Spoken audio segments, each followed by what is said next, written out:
আমার নবীজি আসরের নামাজ আদায় করছেন। বলেন কোন নামাজ? জোরে বলেন।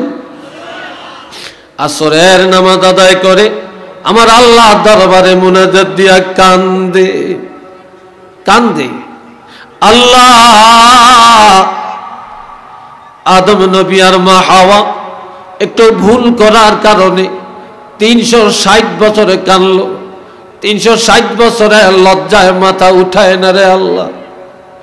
আর 360 বছর পরে তুমি দোয়াটা কবুল করলা। তবে আমার উম্মতের হায়াত কম, আমার উম্মতের হায়াত কম। আল্লাহ, তুমি আমার উম্মতের গুনার খবর জানো। আমার উম্মতেরা দুর্বল, এদের হায়াত কম, এত গুনাহ, যেই দিকে তাকায় শুধু গুনাহ আর গুনাহ।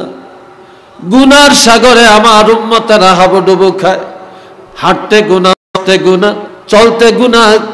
আমার উম্মতের কর্মের লেনদেনে, বাণিজ্যে, সব জায়গায় গুনাহ। গুনার সাগরে হাবুডুবু খায় আমার উম্মতেরা এতগুলি গুনার জন্য। কিভাবে তুমি আল্লাহ দরবারে কাঁদবে রে আল্লাহ? সেই সময়টা তো তাদের নাই। কিভাবে তারা ক্ষমা পাবে গো আল্লাহ? আমার আল্লাহ জানে এদের হাবিব আপনার কারণে আমি আল্লাহ আপনার উম্মতের ইজ্জত বাড়াইলাম, আপনাকে পাঠায়া আপনার উম্মতের দয়া করলাম। হাবিব, আমি আপনার উম্মতের বড় উসিলা আপনার রাসূলের বানাইলাম।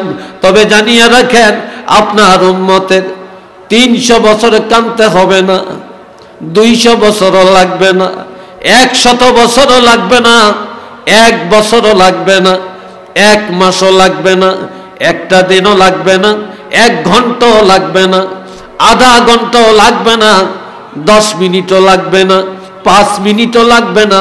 আমি আল্লাহ ঘোষণা দিলাম, আপনার উম্মত যখন সারা জীবনের গুনার কথা খেয়াল করে খালেস তওবা করবে, তওবা করতে দেরি আমি আল্লাহ সারা জীবনের গুনাহ ক্ষমা করতে দেরি করব না।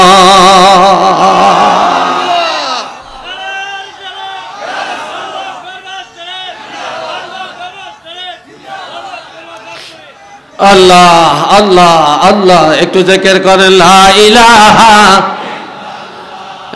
জোরে জোরে লা ইলাহা,